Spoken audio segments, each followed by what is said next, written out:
Hey, defence too. He's made it unambiguously clear he wants other nations to lift their spending, pull their weight.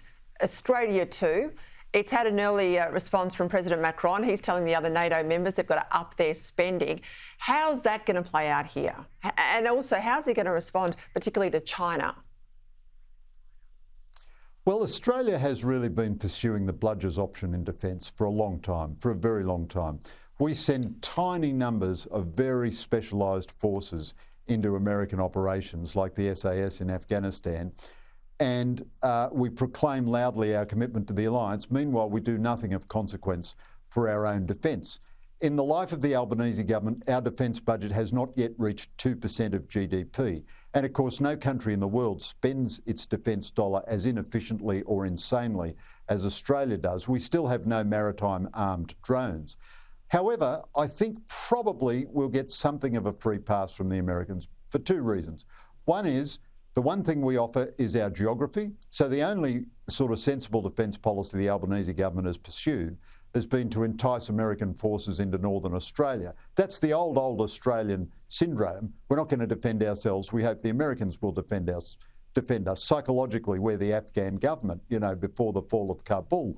And the second reason, so that's one reason the Americans give us a free pass. The second reason is that we do everything we can politically to support the alliance and to say how much we love the alliance and everything. And that the Americans think that has a marginal benefit in signalling to Beijing and other players that it can still mobilise alliances. And just very quickly, how is Trump going to respond to China?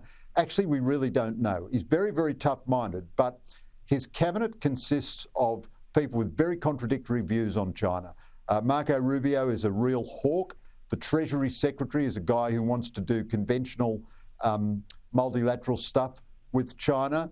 Trump threatened tariffs on China, but he's not imposing them yet. He wants to make a visit there. He's going to save TikTok. I think all that's a little bit strange in a way. I wish he had just let the ban on TikTok go forward. Trump is a deal maker. So as I say, he's a mixed grill. He's good and bad. He's not going to allow China to humiliate America, and he's not going to let China have a free pass, and he is going to compete on artificial intelligence and everything else. But, he could make a deal which is not a great deal. We just, like the rest of the world, we're just going to have to see, and we need to be in his ear all the time. We need to be his best friend as far as we can be, giving him advice about American interests in the Indo-Pacific and all the rest. He'll have a lot of other folks giving him the same advice, the Indians, the Japanese, and so on. Not wrong, Greg. And his first term was pretty good. So, there's reason to be hopeful, right, but it's going to be a bit of a hold your breath.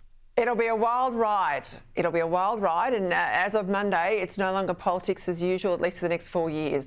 Thanks, Greg. Thank you.